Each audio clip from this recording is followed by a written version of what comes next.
At narito naman ang mainit na balita mula sa mundo ng politika. Sa isang nakakagulat na pangyayari, isang malawakang krisis ang sumiklab sa loob ng Administrasyong Marcos Duterte. Ayon sa mga ulat, si House Speaker Martin Tambalos, Los Romualdez at First Lady Liza Smugs ay tila nawala ng direksyon matapos ang mahabang araw ng tensyon sa pagitan ni President Kuting ng Norte Jr. at Vice President Sara Duterte. Ang malawakang pag-aalsa ni VP Sara ay naging dahilan ng isang seryosong internal na krisis na tumama sa pinakamataas na liderato ng bansa. Simula pa noong nakaraang linggo, naging mas matindi ang tensyon sa pagitan ng Pangulo at ng kanyang Vice-Presidente. Ayon sa mga sources, hindi nakayanan ni Pangulong Marcos ang mga paghamon mula kay VP Sara na unti-unting pinapalakas ang kanyang posisyon sa administrasyon. Ang mga hindi pagkakasunduan sa ilang mahalagang issue tulad ng mga plano para sa edukasyon at pangangalaga sa mga sektor ng kabuhayan ay nag-ugat sa isyung ito. Ang mga ulat ay nagsasabing si VP Sara ay naglabas ng mga pahayag na hindi kanais-nais para sa administrasyon ng Pangulo na nagpalala sa kanilang relasyon. Dahil sa mga pangyayaring ito, ang mga aliado ni Pangulong Marcos tulad ni House Speaker Martin Tambalos, Los Romualdez ay nahirapan sa pagpapatatag ng kanilang posisyon sa Kongreso. Ayon sa ilang mga mambabatas, nahirapan si Romualdez sa kanyang tungkulin matapos mawala ng suporta mula sa ilang sektor ng kanilang partido. Ang tensyon sa pagitan ng dalawang pinakamataas na lider ng bansa ay nagdulot ng pag-aalala sa mga mambabatas, lalo na't nagkaroon ng pagkakahati-hati sa kanilang mga hanay. Isang malaking hamon ng kahinaan ng komunikasyon sa pagitan ng mga lider kaya't ilang mahalagang proyekto ang naapektuhan. Samantala, si First Lady Liza Smugs ay nagpasya rin na maging tahimik sa kabila ng mga kaganapan sa loob ng Malacanang. Ayon sa mga insider, bagamat nanatiling tahimik si Liza, dama ang kanyang presensya sa mga desisyon ng administrasyon. Sa kabila ng kanyang posisyon, tila nahirapan siyang itaguyod ang suporta ng publiko at hindi rin nakaligtas sa mga usap-usapan ang mga tensyon sa kanilang pamilya. Ang mga payag ni VP Sara tungkol sa mga isyong pampolitika ay nagbigay daan sa kanyang upang maging isang mas malakas na leader sa mata ng publiko at mga kasamaan sa gobyerno. Sa kabila ng mga pagsisikap ng Pangulo na mapanatili ang pagkakaisa sa kanilang administrasyon, hindi na ito kinaya ni Marcos. Ayon sa mga ulat mula sa nagmamasid, nagkaroon ng seryosong pagbagsak ng moral sa loob ng Malacanang matapos hindi matugunan ni PBBM ang malawakang pagtuligsa ni VP Sara. Hindi rin nakatulong ang mga ulat ng hindi pagkakaunawaan sa hidwaan sa loob ng kanilang pamilya. Ang kabiguan ng Pangulo na makontrol ang sitwasyon ay nagdulot ng mga seryosong tanong hinggil sa kanyang kakayahan na pamunuan ng bansa sa harap ng mga pagsubok. Ang epekto ng tensyon sa pagitan ng mga lider ng bansa ay hindi lamang naramdaman sa loob ng Malacanang, kundi pati na rin sa buong bansa. Ang mga pangunahing aliado ni VP Sara ay nagsimulang magpakita ng suporta para sa kanyang mga posisyon na nagbigay daan sa mas matinding paghati sa kanilang partido. Ang hinaharap ng Administrasyong Marcos Duterte ay ngayon ay puno ng mga hindi tiyak na kaganapan at ang mga mambabatas ay nahaharap sa malaking hamon sa pagpaplano ng mga susunod na hakbang upang matulugunan ang kasalukuyang krisis. Sa ngayon, ang mga kaganapang ito ay nagpatuloy na tinututukan ng mga eksperto at mamamayan. Maraming tanong ang hindi pa nasasagot at ang hinaharap ng gobyernong ito ay nananatiling puno ng pag-aalinlangan. Patuloy natin silang susubaybayan at magbibigay kami ng mga updates kaugnay sa isyung ito. Para sa mga detalye at karagdagang balita, manatili lamang sa aming mga susunod na anunsyo.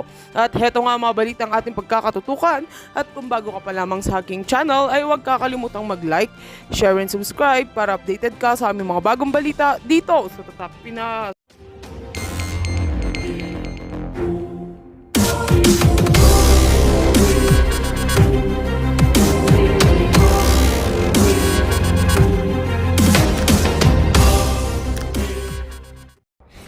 Sa umpisa,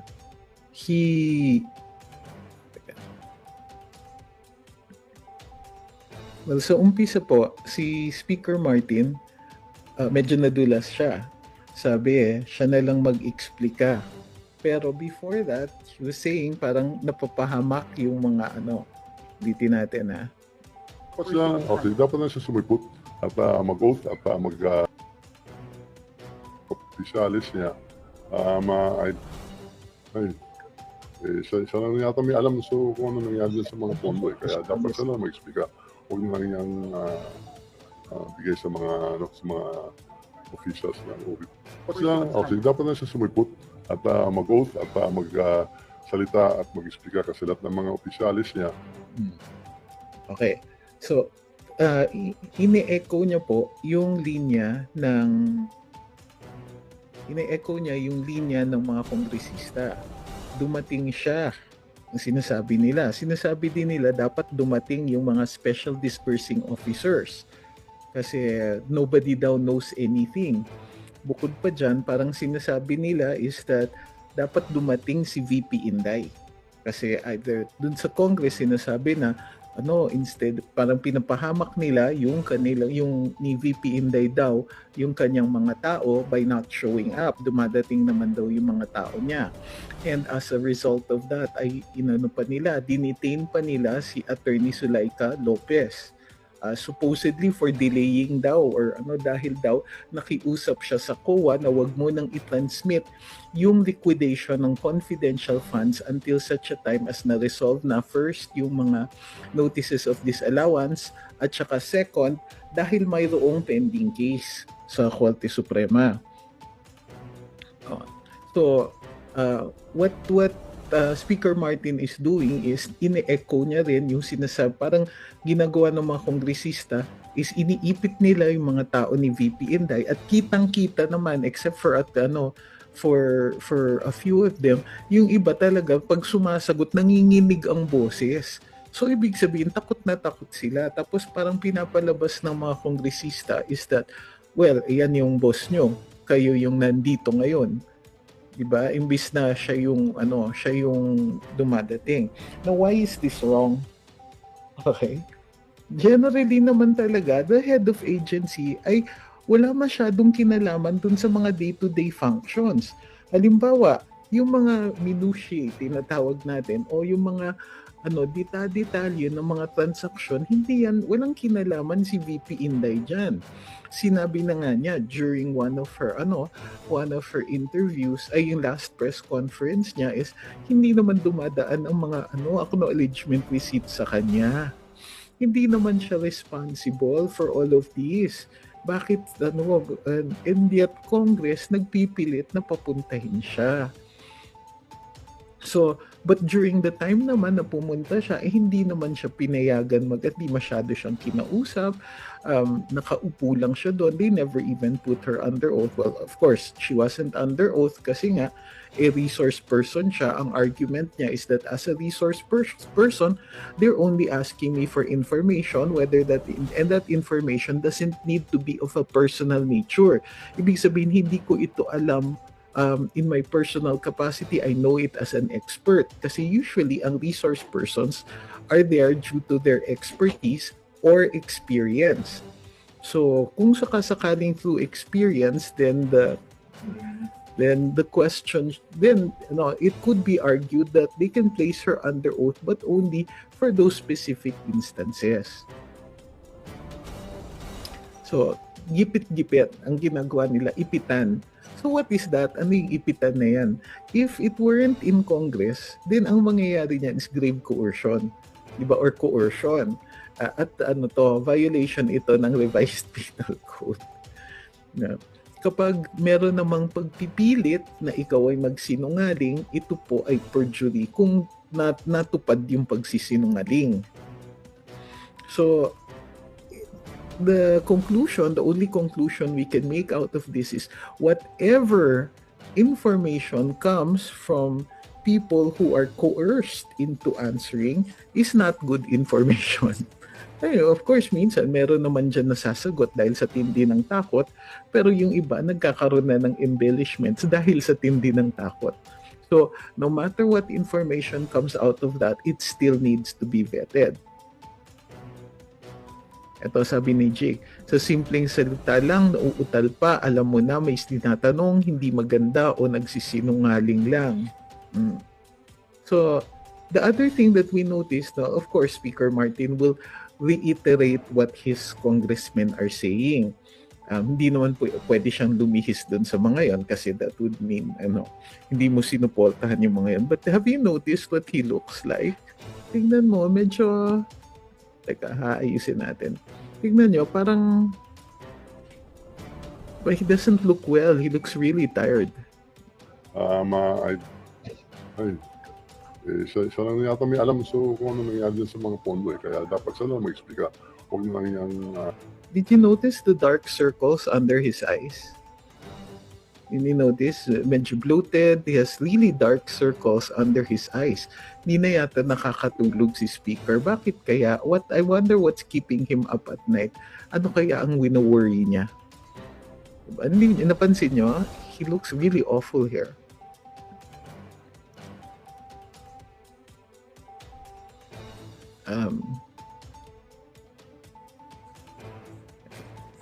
Sabi ni Ma'am Cor, a strategy na nila yon, tanggihan, pero plano nila na paalisin si VP Sara. Oo, actually ilang beses sinabi ng mga kongresista na, we're not here to, bakit kayo matatakot? Wala namang kami dito to blame you or to find fault with you. We just need the information, ganun. Sabi niya, bakit di maintindihan magsalita si Tambi? Ba, maybe I don't know if it's a speech defect or maybe he's tired.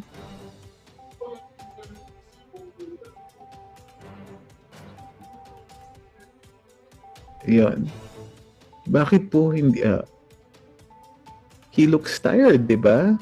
He looks like ang itim sa ilalim ng mata niya. So hindi na yan skincare eh. Ano na yan, issue na talaga yan with baka kulang sa tulog, kulang sa I wonder what he's worried about.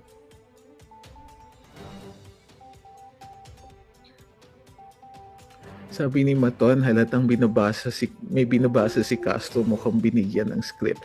So, my point in pointing this out is, why do you coerce your witnesses? So alam natin, di ba, si Garma halimbawa, nung una ayaw mag-testify, tapos she was always claiming one thing or another, pwede ba huwag niyo na akong tanungin sa ganyan. And then later on, na-detain siya, if I'm not mistaken, sa city jail. And then after one night, tinakot talaga siya dahil umiiyak na siya during the hearings. And then after that, sabi, sige, ililipat ka namin sa Congress. And then suddenly, she was very, very cooperative. So, anong iisipin natin? Hindi ba parang coerced or influenced ang kanyang mga sinasabi as a result of this? Yung congressman kasi, have you noticed pag si Congressman Jay Conggun, halimbawa, nagtatanong, parating nakaganon siya. Parati ka naman ganyan eh. Di ba? Parang, tinanong ka lang eh. Hindi, yung tinatanong ko lang, ganito. He's always angry at the witness. He's always hostile. So, para sa akin, hindi na yan, kumbaga, unruly behavior na yan. You don't treat people like that. You don't, particularly if you claim to represent the people, you claim to represent the interests of the people, tapos ganyan ka magsalita, hindi naman yata tama, di ba?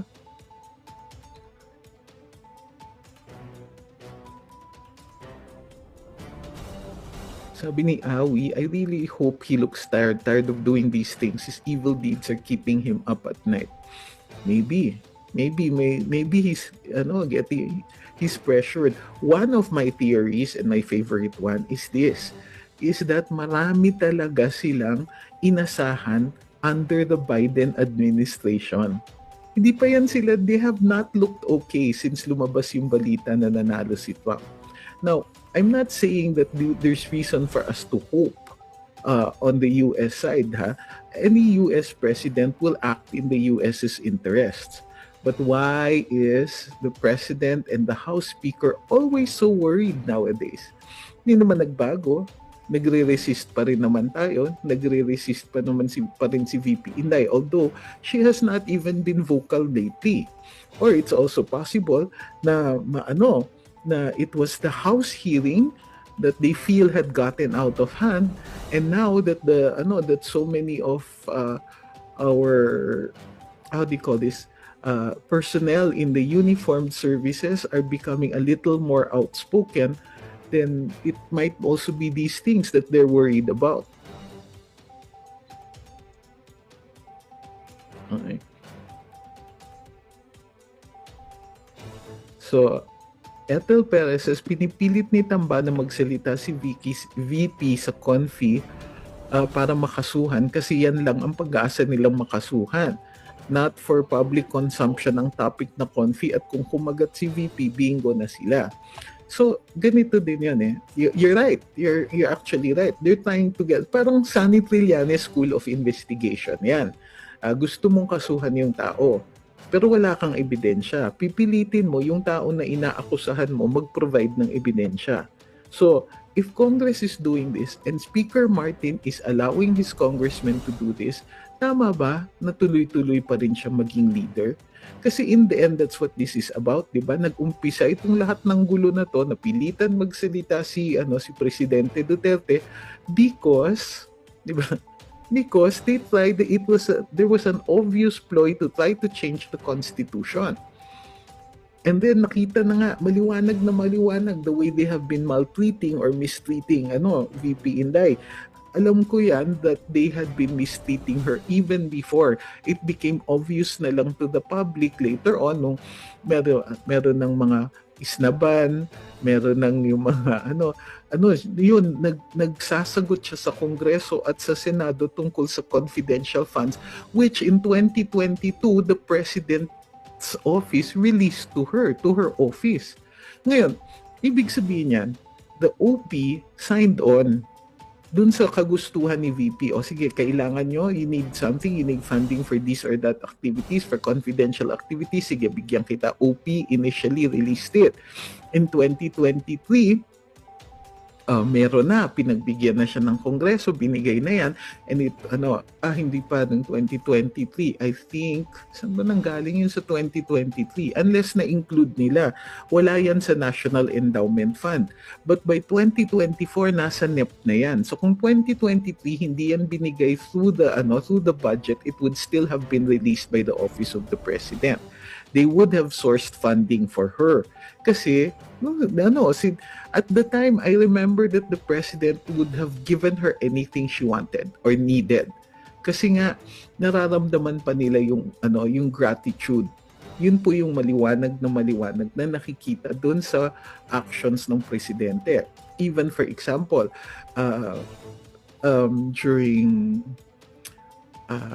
shortly after inauguration, nakikita na natin na the president in organizing his cabinet was giving VP whatever she wanted, pero nung umpisa pa lang nakita natin hindi pwede yung defense. O di sige, dun siya binigay sa kanya yung pinaka-problematic na department, and well, she never complained, but in order for her to undertake that, she required it was needed, yung confi funds, so they made sure that she would get it. So, yung National Endowment Fund, presidente pumipirma niyan.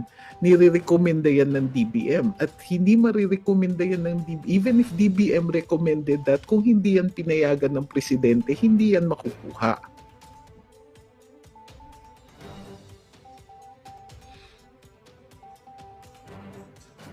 Fining Connie says, wala po bang pwedeng ikaso sa mga congressman na yan sa pag-abuse ng power nila? Okay, this is an often repeated question. I keep saying that you're asking this because you're looking to a legal solution. There are two possibilities here, a legal solution or a political one. Naghahanap kayo ng legal because it doesn't require you to move. Diba? But the answer is really a political solution, either elections o magrarally or both. Because the legal solution, you will come up with one of the biggest walls of all. Harang. Ano yung pinakamalaking harang? Yung parliamentary immunity nila.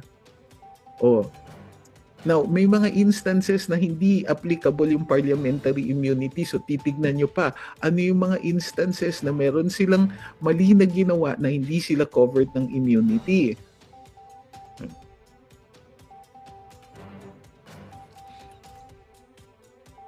So, Juan Santos says, Mark Taguba was convicted on November 18, 2024.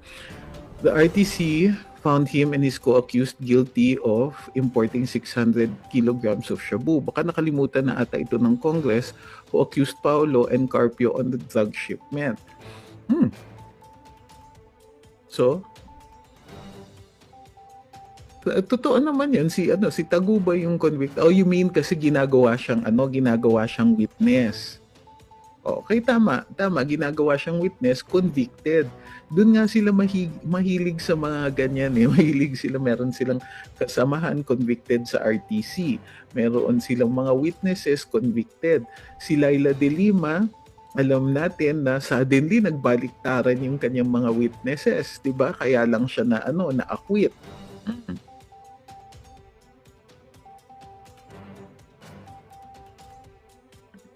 Sabi ni Leticia, si Colonel Garma nakita naka-check-in sa isang hotel sa Okay, they took her testimony. Binigay yung testimony niya dun sa supposedly ICC officials who are in the Philippines.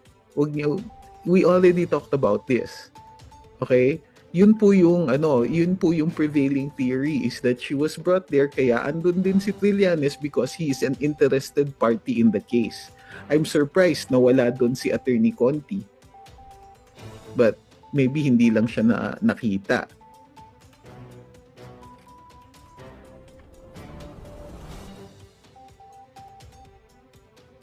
Sabi ni Vovo, kaya din hindi nila sila, yung mga Duterte kino-contempt kasi hindi sila mahuhuli sa pagsasalita.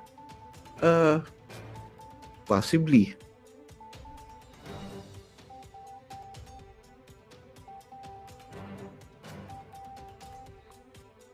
Sabi ni Benji, he looks tired because all their ploys failed and has backfired. They're running out of ridiculous strategies.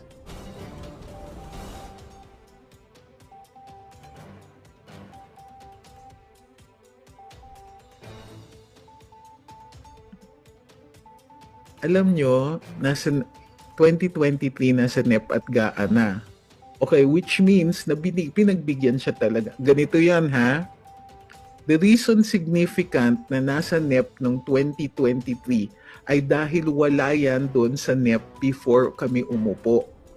Okay? When the Marcos administration came in 2022, wala pa yan. So that was included. Okay? Or dinagdagan. Because in 2022, nag-release din ng pondo, tapos 2023 nag-release din.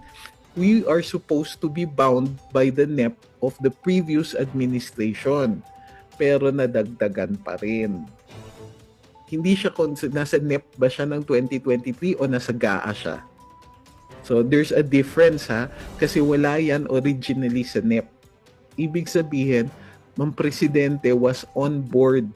Not just on board, but as the DBM recommended it, which means that required discussion, which means imposibleng bulag ang presidente tungkol dyan.